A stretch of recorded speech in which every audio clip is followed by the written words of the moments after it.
Please welcome Major John Silver.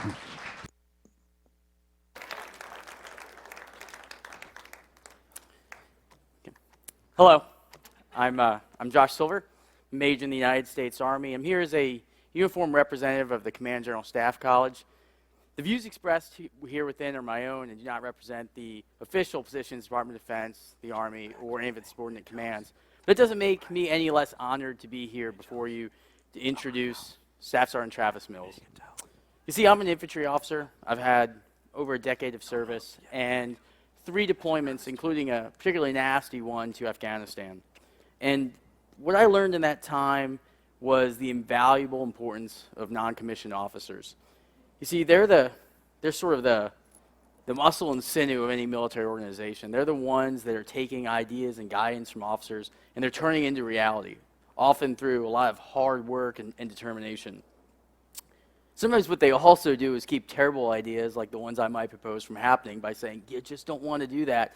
And you quickly learn that you don't want to necessarily flop on all the ideas you do. So again, it's the things that NCOs like Travis do that are absolutely essential. They make an incredible contribution, and they enable the American military efforts to happen. All too often what we hear about is the stories of generals or perhaps mid-level officers, and we sort of focus on that. So I think it's especially important that we're looking at a story from someone who's really, at times, behind the scenes, making things happen and doing it in an intrepid fashion. See, Staff Sergeant Travis Mills was squad leader in the fabled 82nd Airborne Division. He deployed 3 times to Afghanistan, with each subsequent deployment becoming more challenging, more intense, and more arduous. Nevertheless, Travis never flinched, and it seemed that he kept becoming a better leader with each time he went to Afghanistan.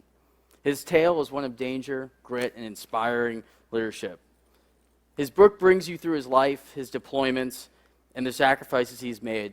And what I'd say is that you owe it to the soldiers and NCOs of the American military to read tales like his, because it really does paint a picture that all too often the American public doesn't get an opportunity to hear. With that being said, let's give a warm Rancho Mirage welcome for Staff Sergeant Travis Mills. All right. Hey, how we doing? How's it going? Thank you. There we go. Boom. Thanks for this. Oh, appreciate it. Thanks for the welcome, of course, sir. Absolutely, Travis. My Appreciate honor. your service. Thank you. So I'm talking about Jamie. All right, ladies and gentlemen, how we doing today? All right, they told me I had 50 minutes. I'll probably go to about, oh, that's not good. They said 50 minutes. I'm probably going to go for about 3 hours. So sit tight. There will be no bathroom breaks. All right, I'm kind of worried because some of my jokes, I'm hoping you guys won't take offensive, but I've been cleared to say them, so I'm just going to go with them. All right, let's talk politics. Just kidding. We're not doing that at all. Ever. So, I start every speech the same way, the first 3 opening lines, and I'm going to do that today. First thing about me you need to know. 1, I'm awesome. 2, but thank you, yes. 2, I'm humble. Yeah, in that order. I want to tell you something personal. We should be friends in a private, private kind of setting so we all feel like we know each other. I'm going to tell you something personal about myself, okay? So we get on that friendship secret level. I don't wash my hands after I use the bathroom. I wash my hand. I wash my hand. You guys get because hands is it's a joke on plurals. Oh. Last thing about it. Let's talk about the elephant in the room. I know you've noticed it. It's okay to notice it. Let's just go ahead and talk about it. My nipples stick out of my shirt. I can't help that. So we're going to look and we're going to get past. Some of you didn't like that, and that's okay. Doesn't offend me. It's okay. I try to disarm the situation everywhere I go. You get... I have a lot of fun. Maybe you guys thought I'd be really intense. That's not me. All right, let's get started. I'm Travis Mills. I used to be a staff sergeant in the 82nd Airborne Division, the greatest division ever known to mankind. All right? Yes, thank you. And fortunately, the gentleman introducing me, the major, gets to grace the presence of the 82nd Airborne Division in a couple weeks. Congratulations. You're not, there's his wife, but he went right there. Very good looking. And I want to thank him directly for his service. But I was at Fort Bragg. I had a house in North Carolina in Rayford. I had a wife, a beautiful little girl. Everything's going my way. But let's back up a little bit. Let's not get right to the story. Let's back up and tell you where I'm from. Is anybody here from Ohio? So if I'm like OH, you guys aren't very good. OH? Sucks. I'm from Michigan. Y'all are some cheaters. Yeah, I just didn't make a friend there. All right. So I'm from Michigan, very small town. 2 stoplights, 1 McDonald's, best thing ever. It's delicious. Don't make fun of me. I love it. But on the top left is my mom and dad's favorite day in the whole entire world. Okay? That's April 14th, 1987, when their favorite child was born. Yeah. Look at the pictures. You'll see I have an older sister and younger brother. Let me tell you the process how it worked. My sister was born. They said, oh, crap, not what we wanted. Yeah. Then they had me, and they went, perfection. They shouted it from the rooftops. And then they got a little cocky because they got on a winning streak. You know, they had me, you know. Let's duplicate that. My brother came out. They almost named him Daisy for whoops-a-daisy. Not what we wanted. My brother hates that joke. My sister, too. And I tell it on national syndicated radio and stuff. I don't care. But from a very small town, I did a lot of sports growing up, okay? I like to live in the past, so we'll just take a look. Look at this. Awesome. Starting catcher all 4 years of varsity, basketball and football, all conference and whatnot, all state. More of this awesomeness. Oh. And like a lot of you in this room, sir, you from Ohio, we peaked in high school, did we not? We peaked, the best days are way past us. Yeah, I peaked in high school. So I like to take a walk on the wild side. Let's just take a trip back in time and see who I am. Number 5 linebacker, making tackles. I was so cool. Oh my gosh. And then I did this thing called run touchdowns. Watch, you're going to is he gonna? No. You get to the end zone, give a little wink to the cheerleader. Hey, what's up, you know? He was a really good cheerleader, the best on the squad, and he really pushed us forward, propelled us. So I'd be like, thanks for your cheering. You really did this. But, all right, after high school, I had a choice to go play football or baseball in college.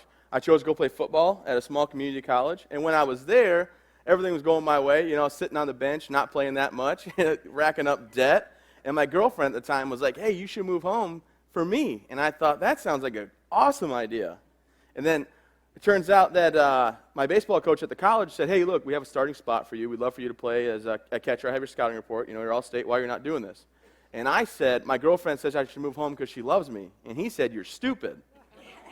Looked that man right in the eyes and said, you're stupid. And I moved home. And when I got home, I met my girlfriend's boyfriend, Colin. Yeah, so that got awkward for me, really weird. So I went ahead and went to the services, checked out what I should do. I went to the Marines, and this Marine was like you see on TV.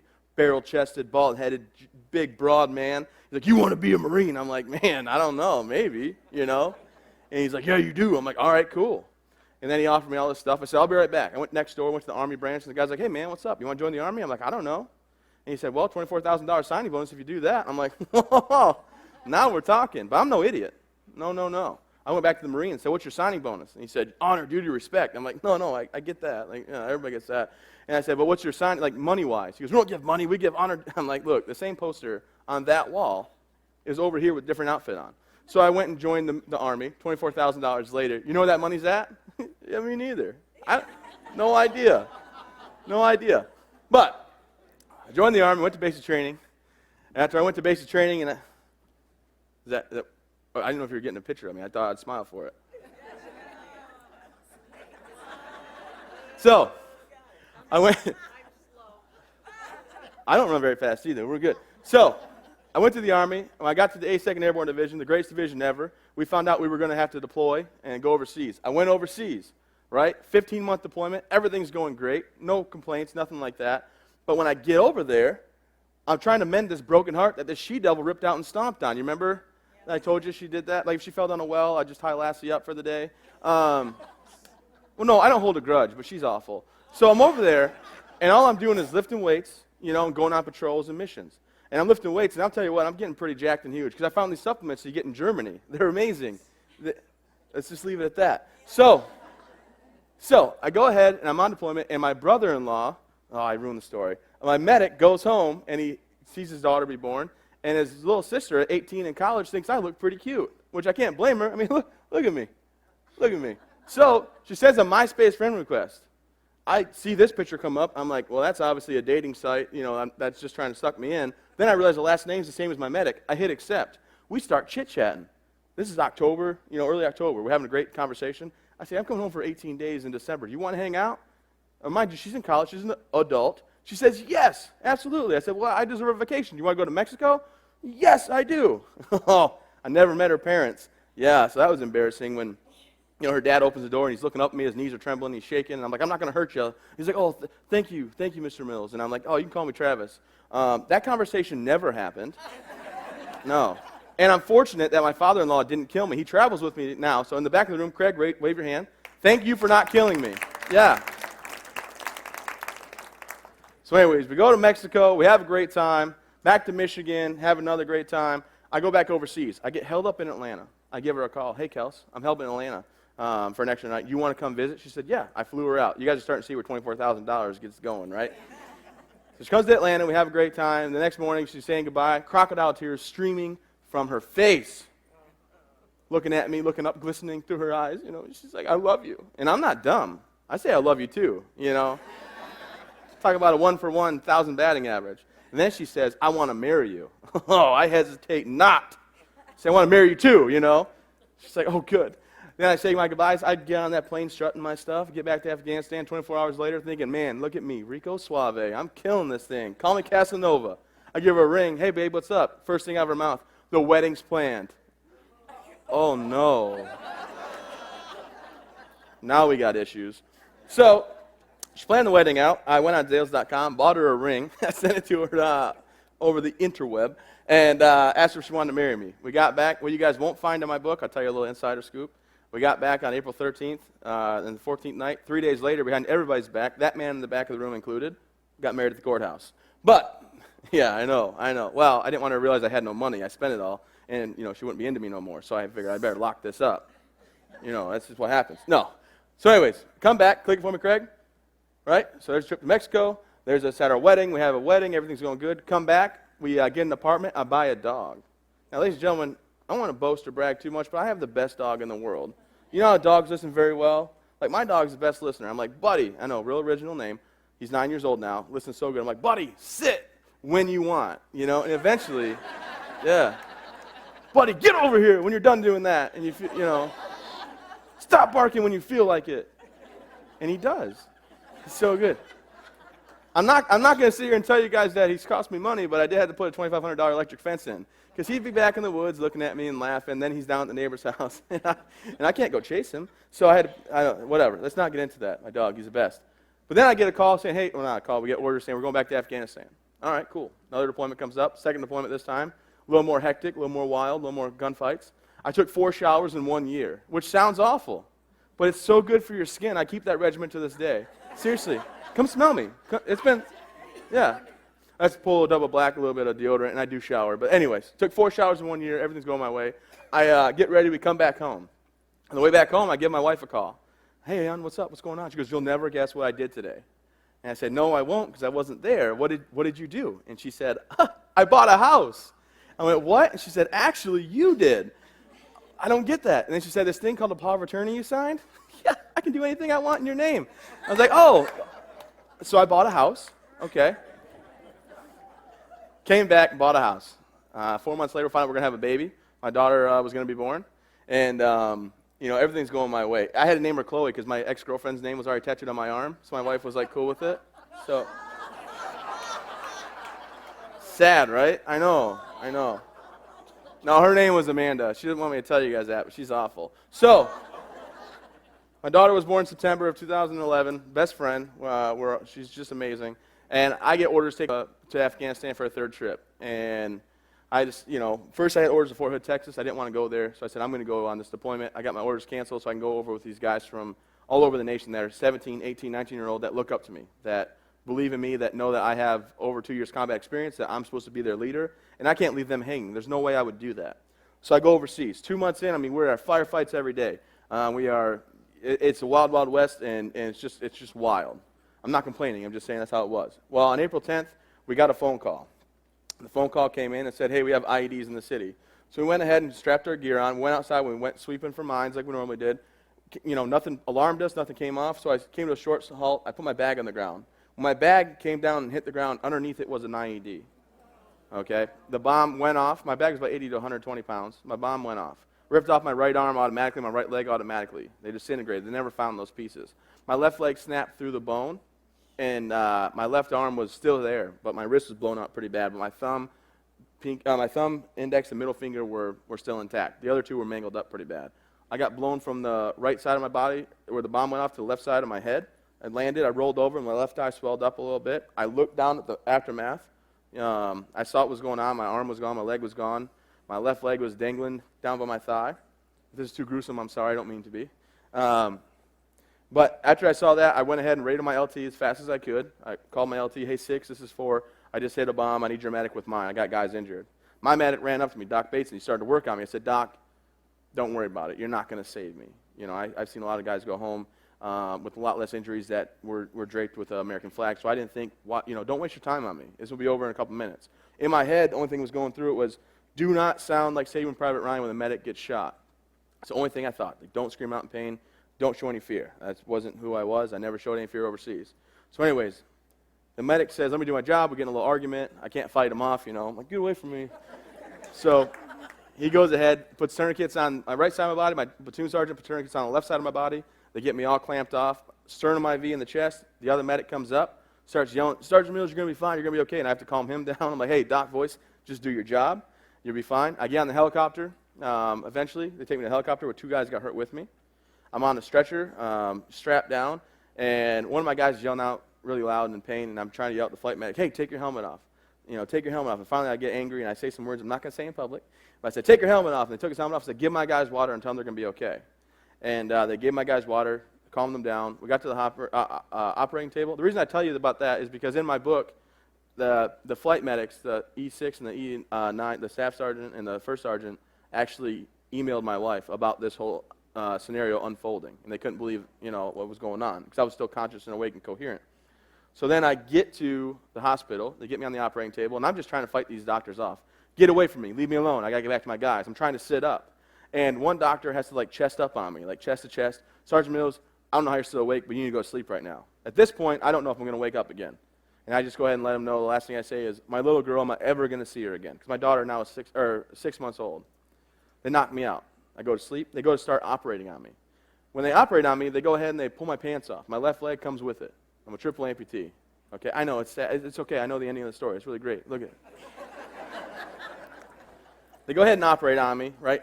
9 doctors and 7 nurses work on me at Kandahar Hospital. 2 nurses for 9 hours pump air in and out of my lungs. I have over 30 blood transfusions. People rush to donate A-positive blood just so I can stay alive. When simply, you loosen one tourniquet, and odds are within 2 minutes or less, I'm out. I'm done.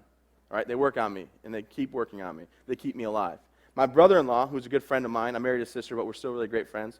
He flies in from his part of Afghanistan that he was in, because we were no longer deployed together. And he flies in. He escorts my body, because when you go overseas, you do a thing called a blue book. And the blue book is really morbid. You pick what song you want played at your funeral, how you want your funeral to go, what you're buried with, who gets what money, how it's all divvied up. It's kind of sad to do, but he was the guy escorting my body home. I was supposed to escort him home if he didn't make it. He comes in. We fly from Kandahar to Bagram. In Bagram, my skin had necrotized. Skin had died. They had to cut my left hand off. So I went into surgery with a hand, came out without one. I became a quadruple amputee that day. 2 days later in Landstuhl, Germany, on April 14th, they wake me up for the very first time. I wake up, and the first thing on my mouth, my soldiers, how are my soldiers? Josh tells me, Ryan's here, Brandon's there, this is what happened, you took most of the bomb, you're okay, or they're going to be okay. Then I look at him, I said, am I paralyzed? He said, no, you're not paralyzed. And I said, Josh, don't lie to me. I can't feel my fingers and toes. Am I paralyzed?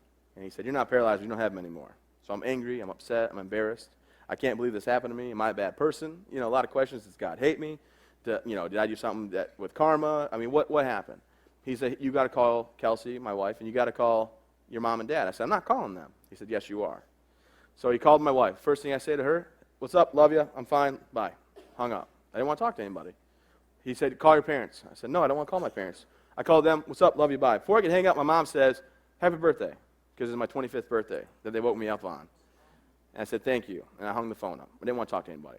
All right, 3 days later, I arrived at Walter Reed on April 17th. And on April 17th, I rolled into the hospital. My right leg had ripped open. The sutures were bleeding out. And they went ahead and had my wife sign a paper. They said, Mrs. Mills, you're in charge of his medical history now. we have to cut 2 inches off of his right leg or he's going to bleed out and die. And she was just like, I thought about it, just pull the plug. You know, and I was like, Kelsey, what the heck? And she's like, Travis, adults are talking, Doc, pull the plug. She didn't say that. I just want to keep you guys invested and keep it going with rolling. So she signs the paper. I got to yell at her, hey, sign the paper. She does. And I go into surgery. And the next day, April 18th, I go ahead and I tell her, look, I finally come out, I'm stable. I say, Kelsey, you do not have to do this. I've thought about this for the last 4 or 5 days, whatever. You didn't sign up for this. This is not the husband that you would choose. And I don't want to be a burden in your life. So why don't you take Chloe, take the house, take the money, the cars, whatever we have, and just go. You know, like I don't blame you. I will financially fund whatever you possibly need as best I can. And she's like, no, I thought about that option, but handicap parking. I want that front row. Yeah. Yeah, so she stayed. Yeah.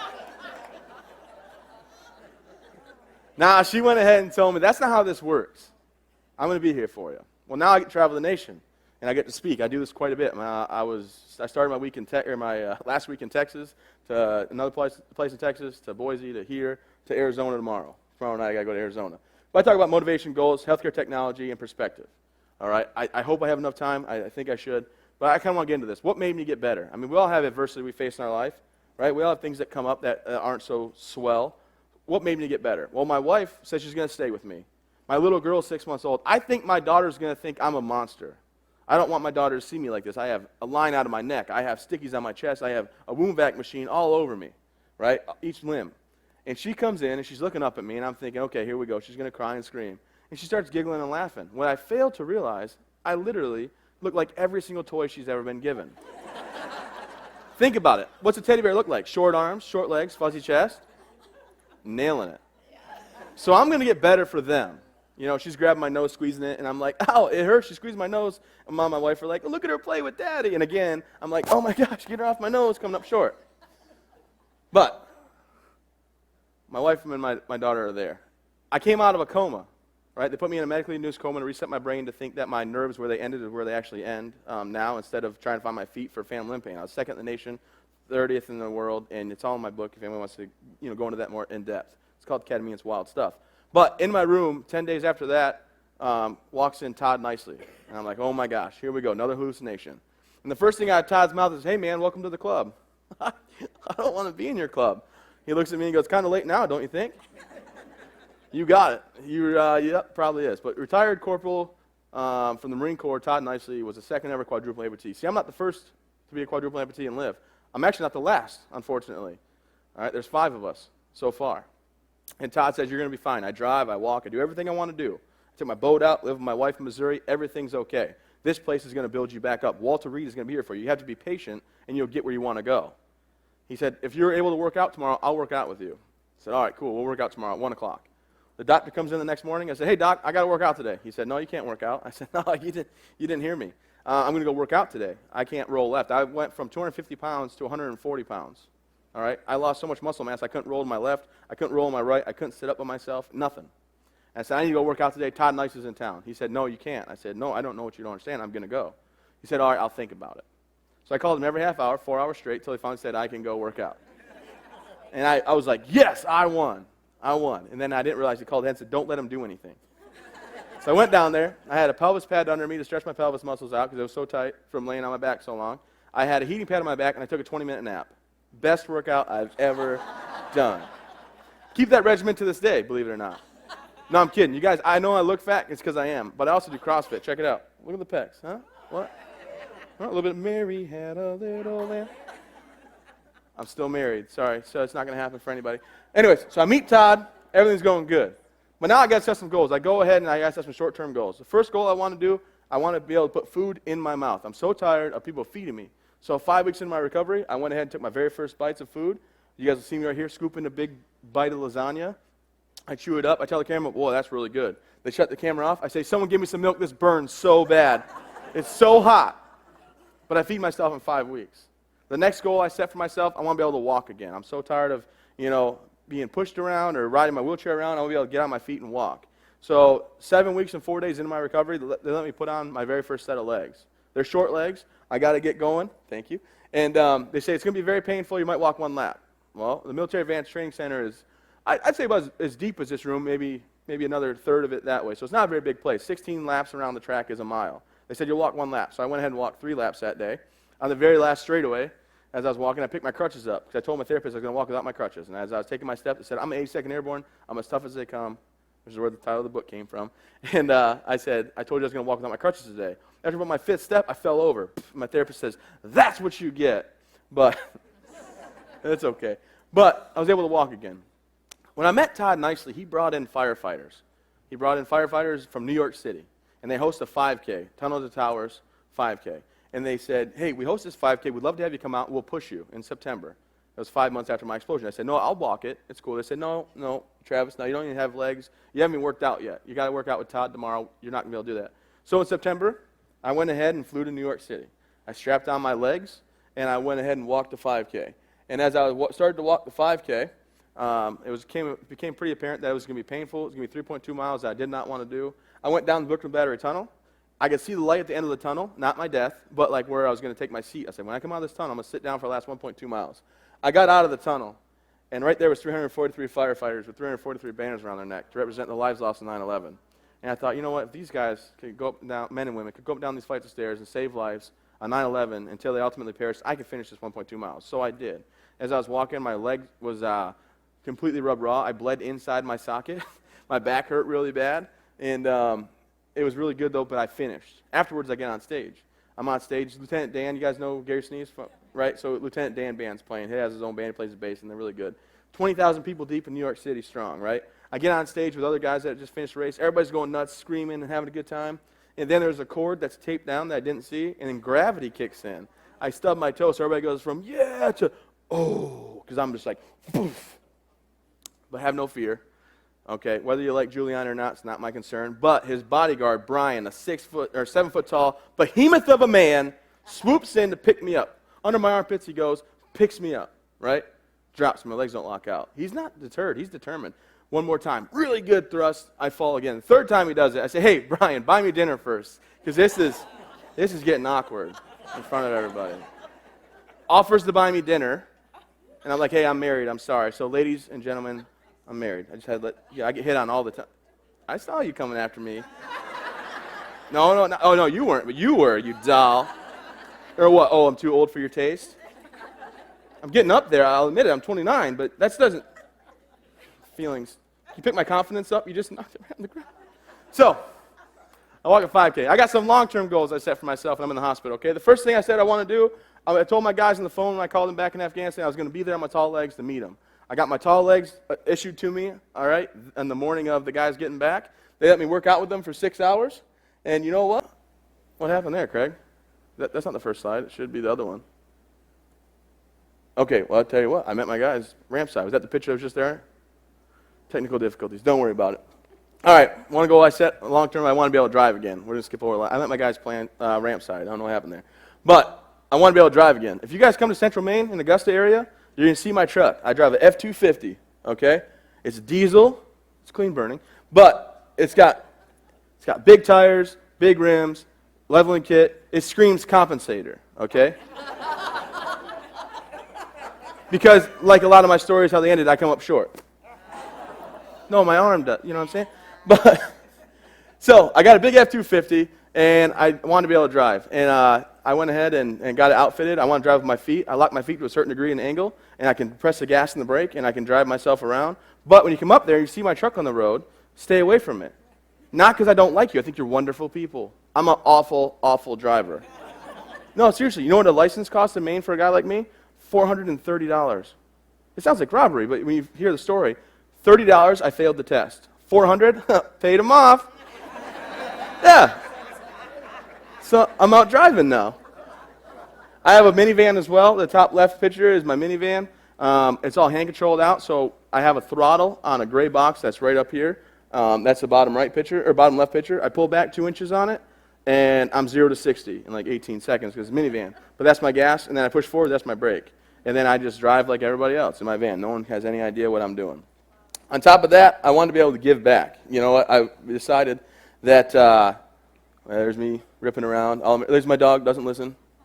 Look at him. He's like, oh, let me out of here. I'm like, no, I know where you go. I'll wait for me. But the next long-term goal I set was I wanted to be able to, give back. At Walter Reed, there were so many nonprofits that came in and did such amazing things for all the guys there and the families, the wives, the kids, everybody. And I thought, well, you know what? I can give back. So I decided I was going to give care packages overseas. If you have loved ones overseas and you want to send them a care package, let me tell you what they want, okay? They might tell you something different, but no, they'll do backflips. Peppered beef jerky, not teriyaki. It's not that great. Orbit gum, not sweet mint. Stuff's gross. Gummy bears are delicious and nutritious because they're made with juice, I think. And then the last thing you're going to want to send is like Triscuit crackers because they're phenomenal. You can't get stuff like that. But anyways, so I wanted to give back and send care packages. I did that one year. We did $3,000 to $5,000. My wife and I, did ourselves out of our pocket. And then I went up to Colorado to learn how to go downhill mountain biking. They took me up 9,000 foot on a mountain. They cinched me into a seat on a four-wheel bike. They duct taped my hands to the handlebars. And then they said, good luck. And I said, what do you mean? They rerouted the brake between my thighs. I had to squeeze my thighs so I could stop myself. And they just went, here you go, 9,000 foot up. Here you go, good luck. Down the hill I went. And I had such a great time learning how to do that and learn how to kayak and canoe. I thought, man, I can't wait to move to Maine, where we're from, my wife's from anyway, and be able to live there and do these kind of activities outdoors. A group approached me and said, hey, look, we want to bring some of your friends out. So we had a proof of concept week where we brought some people out and show them how to go downhill did kayaking and boating and swimming and whatnot. And it went so well that we decided we're going to run a nonprofit where we bring people out and show them how to do things adaptively with their families, to get them off the couch, get them to be an active member in society, and not live life on the sidelines. So the people we brought out the second year was these people up on the screen. We have Josh Wetzel, double-leg amputee from Alabama. Andrew Smith from Chattanooga, Tennessee, double-leg amputee. The best-looking quadruple amputee you've ever seen in your whole entire life, Travis Mills. My buddy Taylor from Iowa, quadruple amputee. And then we got a guy from Ohio that I don't even know how he got there. We didn't even invite him. But he showed up. He had a paper cut. And we're like, what do you want to do in our picture? That's Drew Mully. He hates that joke, but I don't care. But we brought them and their families out, and we had a great time. And then we realized, this is something that is sustainable. We don't need to do it just for a week. We want to do it all summer. So we went shopping on the market. We raised some pretty good funds to buy a place. We found the Elizabeth Arden estate. If you guys are familiar with Elizabeth Arden and cosmetic products and things, she built a place in 1929 in Maine. When we bought it, it was in pretty bad disarray. We went ahead and started renovations, and we had to lift it up. We put a whole basement underneath it to get another third of the property. We host 7 to 8 families a week. Our grand opening is June 25th, and this is some of the project that's going on right now. Click it for me again, Craig. And now we've went ahead and hard-topped it. We're putting in the curb cutouts and the decks, and this is a picture up to date of it, just taken a couple weeks ago. But it's right on the water. Oh, yeah, thank you. Now, the real beauty of the foundation is, I want to give back, I want to help, I want to teach people that it's okay if you got blown up or you have limb loss or paralyzation to go out there and be a member of society and take your families out. Like I take my daughter kayaking, I have a great time doing it. But all the guests that come, it's all free to them. I'm the president of the board, we have 6 other members, and we don't take a dime. The money gets raised, goes towards the project. All the information is at my website. When we're all said and done, we'll offer things. We already have a yoga instructor to come out. They want to do that. They want to, click it for me, Craig? So we have, yoga. It's a state-of-the-art place with a commercial kitchen, so all the family's food is free. And we're going to work on some partnerships. So people from California own companies, and we reach out to a big company and say, hey, look, we have a couple people in California I know that would be able to come out with their families. We say, do you want to sponsor this family to come out for, $6,000 or $7,000? And we built some partnerships that way. So very exciting things. We're excited. We're glad to do it and looking forward to the progress being made just from last year to this year. Grand openings in June on the 25th. I invite you to come to Maine. The weather's going to be way better than it is now. But everything is at travismills.org. I'm sorry I'm not trying to rush. I don't want to go out of time. Healthcare technology, how this stuff all works, okay? First, you start off with my legs. My legs, you start off at very short because you have to rebuild yourself. You have to be able to use short legs because your hips and core are how you balance. And you have to build that all up because if you don't, you'll fall over. From there, you get the tall legs, which is the picture here on the far right. And the tall legs, they just make you taller. There's nothing special about them except for you fall farther. But once you build yourself up, then you get the legs I'm wearing now. These legs are called X3s. These legs are awesome. They're little microprocessors. Every time I move, over 300 adjustments get made internally on each leg to make sure I keep standing upright. On top of that, they have hydraulic brakes in them, so I can slow myself down when I go down hills and ramps. And I use that, like when I get on an airplane, I use them to slow myself down, unless the lady in front of me was very rude. I could be a gentleman, I guess, but usually it's like a lady that's like very rude in her 80s, and I'm just like, I go bowling for people, I'm like, oh, I can't stop, And then she's like, oh, my hip. And I'm like, drink more milk and be kind. But it's only happened like 7 times this year. No big deal. This year, I mean, we've only been at it for 2 months, or 1 month. I'm totally joking. I don't do that. But they do have hydraulic brakes. They have a little Bluetooth connectivity. So when I drive my truck, I just lock my leg with a Bluetooth remote, locks it right in, press the gas and brake. They go to 25-degree angles and things. And on top of that, they're waterproof, which is really great because I get on my boat and I go ride around. But, you know, when I'm on my boat and then all of a sudden I fall off in 100 foot of water, my legs are safe. But they're anchors, so I'm going to die. But my legs are good. My legs are good. So they can be donated back to somebody else that can use them. But very thankful. My hand is pretty neat, how this stuff works. On the screen, it's called a Greifer. This hand I don't use for much of anything. But I will tell you it's going to come in handy in like 10 plus 10, so 20 years. When my daughter goes on her first date, that hand on the screen will close down to 40 pounds of pressure. That will break bones in hands, small bones. So when old Johnny comes over, I was like, hey, man, I'm here to take your daughter out, bro. I'm like, oh, Johnny, come here, bud. He's like, oh, man, that hurts. And I'm like, oh, yeah? Watch this. I just broke your hand. And then I pull you in close before I let you go, and I whisper, no fingerprints. No fingerprints. And I let him go. Try me. So, how this works. Oh, geez. Okay, I need a volunteer that's very, very motivated, someone that loves being on stage. I know. You already know. Does she know? Yeah, good. You're good? Come on up here, Maddie. Maddie, come on up here. I was told that you'd be a great hand model for me. Come on up here. So, how my hand works. People are probably curious. I got 16 minutes. Don't worry, I think we're doing great. So, Maddie, come on up here. Have you ever rode a motorcycle before?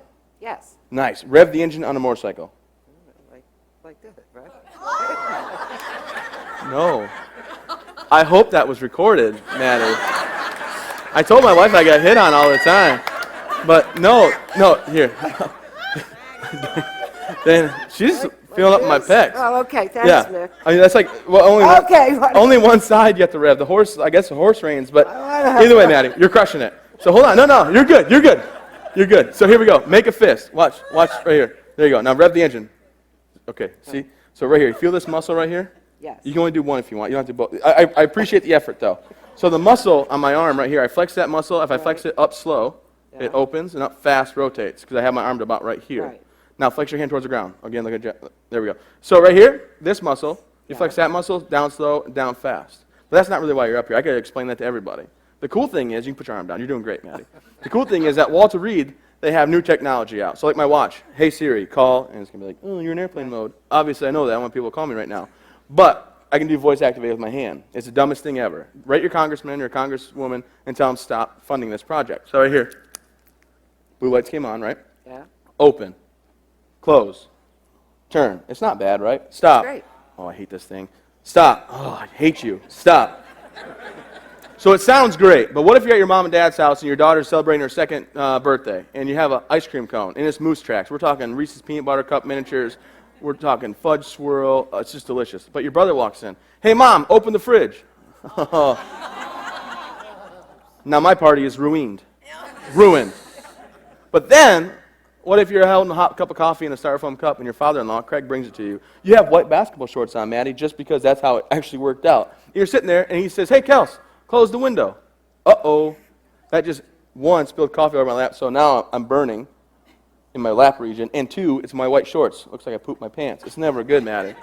But go ahead and give it an open. I just did it. Try close. No, you don't got to touch it. Just talk to it. Oh, close, please. Very good manners. A little bit louder. Close! It's baritone soprano bass. Usually it works, but give it a little rasp, like sound like a gentleman, like a man would. Close. A little bit. Try turn. Oh, I just did it. Try stop. Stop. No, manlier, but louder. Stop. One more time, quick. Stop. You know what? Oh, you know what, Maddie? I realized something. It's not voice activated at all. No shit. Yeah. This is on-off switch. No kidding. That's just battery power, what I got left. And I just, yeah. Give a round of applause. Thanks for playing, Maddie. Have a wonderful day.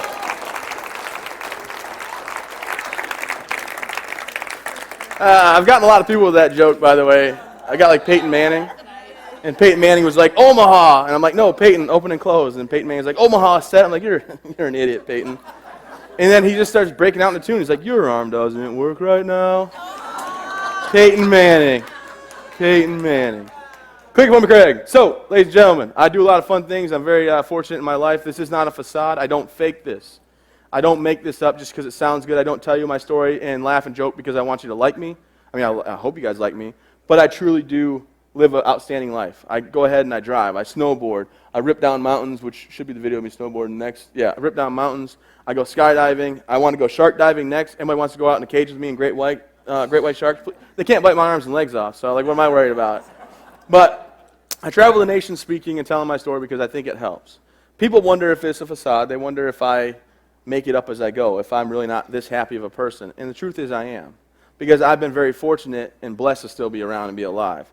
Now, it might sound silly because in my situation, when you look at me, that must suck, obviously, right? It must be a horrible thing. But I travel the nation, and I talk, and I speak, and my real meat and potato slide is perspective.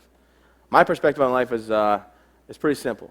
I was in the military, I was deployed, and I had great friends that didn't make it back home. On the top left is my buddy Francis Sheen Phillips IV. Phenomenal guy. 2 deployments with me, right? Me, him, my buddy Justin, inseparable. On the 3rd deployment out of Fort Bliss, Texas, he doesn't make it back home. He's in a Humvee, 5 people in the truck, all 5 guys died.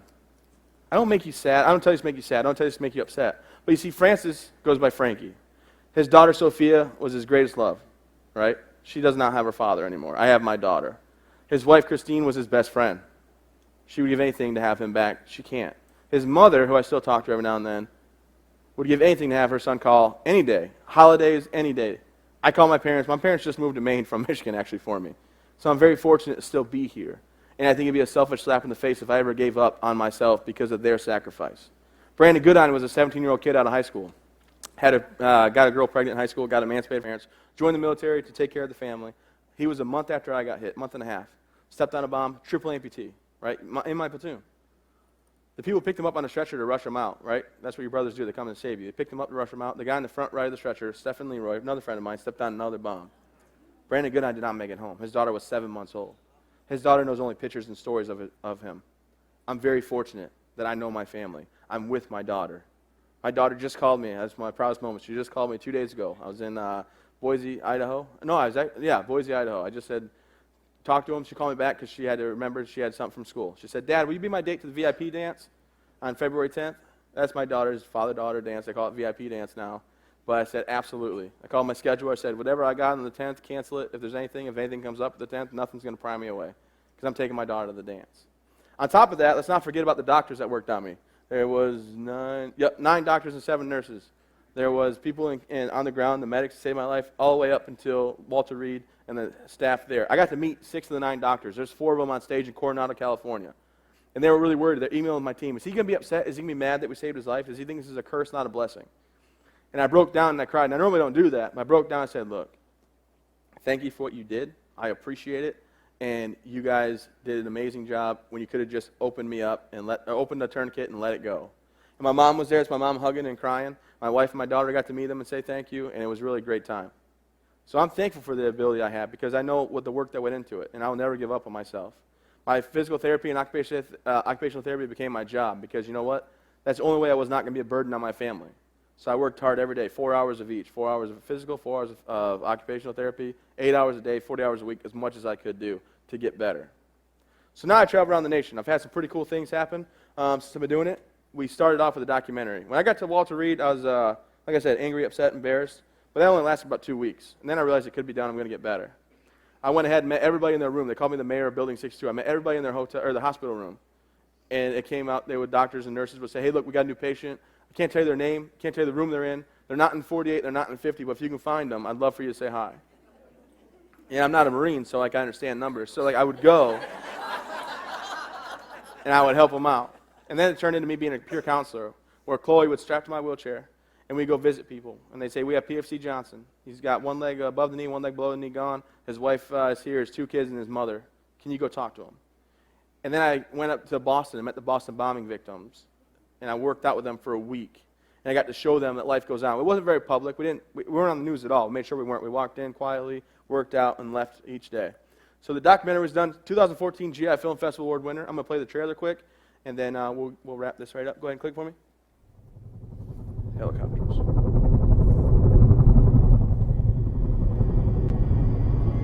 We had a call that there was an IED threat in the area. We had to go check it out and see if there was one.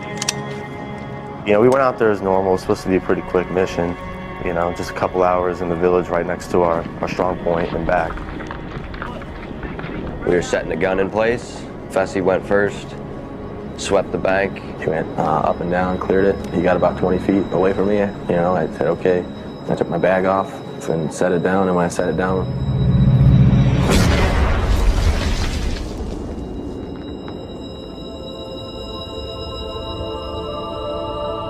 Honestly, the first thing that kicked into my mind was, this is not real. This is fake. I remember actually while we were working on him, one of the things he said was, I just want to be able to hold my little girl again.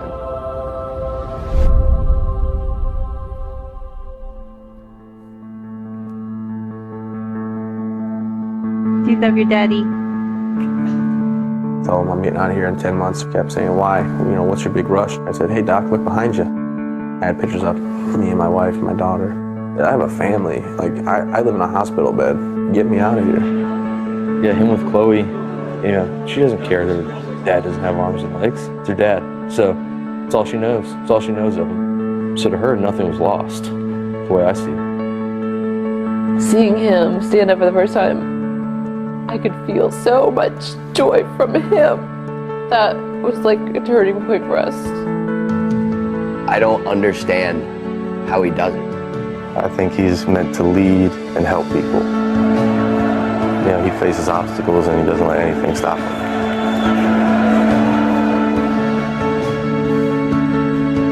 I believe God's got a plan for all of us. And after seeing Travis in action, the word bravery has more meaning to me now than it ever has. All right, so like I said, 2014 Jack Film Festival Award winner. It's available on my website or iTunes, and very proud of it. From that and from my experience going around speaking and hanging out with people and just saying, hey, you know what? Life goes on. Don't be all right. You know, don't worry about it. You'll be all right. That's why I'm here. The Writers Festival. I'm very thankful for the opportunity. I was able to have a collaborative author with me, and we wrote my story. And what's very important about this is it's all the truth. I couldn't lie. They said they'd sue me if I did. But I'm grateful for Random House taking the the time and the I can't think of the word I want to say, the risk on me, I guess, to do the book. It's done very well. The two things about the book I want you to know is the author's note. I'm very proud of that. The first thing it states is, you know what? I didn't serve any more than anybody else. If you did serve, thank you for your service. If you have loved ones that serve, please tell them thank you from me for their service. I raised my right hand. I took the oath. I went on deployment like everybody else. I just had one bad day at work, case of the Mondays, if you will, you know? And then the next thing I tell people in the author's note is I don't think my problems outweigh anybody else's. I don't think, oh, you think you have problems? Look at me. No, that's never my message. It never will be my message. All right? We all have our own things we're going through. And if my story can help anybody, that's great. That's what it's there for. If my story can, motivate people to do better or get over things they've been through or help them, maybe reprioritize their life, that's awesome. My story does not outweigh anybody else's. I don't feel like it does. I don't never want it to. And I'm just very fortunate that I have the ability to go on stage and talk to people and tell them, hey, life goes on, never give up, never quit, and thanks for your support. Now, this is the part where I normally take questions, but they told me I'm not taking questions today. But I would tell you that if you want to help me out, get on social media, tell everybody, check out travismills.org. If you want to take a picture of that, that's my business card, by all means. Reach out on Facebook. If you want to come to Maine, come check me out in Maine. See the foundation. I'm a very common, everyday, average guy. I travel a lot for work, and I enjoy it. Now, let me tell you about the perfect day, what my perfect day is. One of the best days I've had since I got blown up. My perfect day. It might sound weird to you. I flew back from Oklahoma City with Craig, speaking at a college out there in Oklahoma on April 13th. I got back. My wife made a delicious meal. Asparagus, potatoes, and steak. It's my favorite. She said, this is your birthday dinner because tomorrow night we can't go out to dinner. I have college. She goes to college on Thursdays. I said, that's no problem. She said, you got Chloe. I said, you got it. No problem. My little girl, the next night, looks at me and she's like, where are we going for dinner? I said, wherever you want, sweetheart. It's your choice. And when Dad cooks, we go out, or we call and we order. She said, I want Texas Roadhouse. I said, you got it. She said, I like the cinnamon butter. I said, even better. Put it in the truck. She buckles herself. I jump in the driver's seat. We drive down to the restaurant. We go out. We go in, have a meal. Apple pie and ice cream, of course. Get back in the truck, come home, take her out, give her a bath, right, by myself. Put her in bed. She goes to sleep. My wife gets home. and it's all done. And I'm able to do that with the world we live in, with technology and the things. I'm able to do that. How great is that? Also, off the record, is this live, by the way, or is this like going to be recorded and released in a couple weeks? To the film guy, go ahead and cut that out. Is it live right now? My wife might be 11 weeks long, you know what I'm saying? So I'm very excited. Yeah. But that's not online. Do not put that online, because I haven't told everybody online yet. So it might be that she is. I'm not supposed to tell people, but I'm like, maybe she is, maybe she isn't. But on top of that, if you guys want to find me afterwards, by all means, please. I'll be over signing books. You don't have to buy a book to come talk to me. If you want a picture with me, by all means, come get a picture. If you want to ask me any questions, I'm not bashful, I'm not shy. And anything you ask me is not going to offend me or whatever, so feel free to shoot any question you got at me. I have 2 minutes and 35 seconds left. I didn't do this very good, so now I'm just going to sit here and proceed to tell jokes. What did the fish say when he hit the wall? Damn. And that's not a swear word. That's not a swear word. No, hey, ladies and gentlemen, thank you so much for your time. I'll be in the author signing area. Tell your friends to come out tomorrow, 3:40. Appreciate it. Have a great day, everybody. Thank you.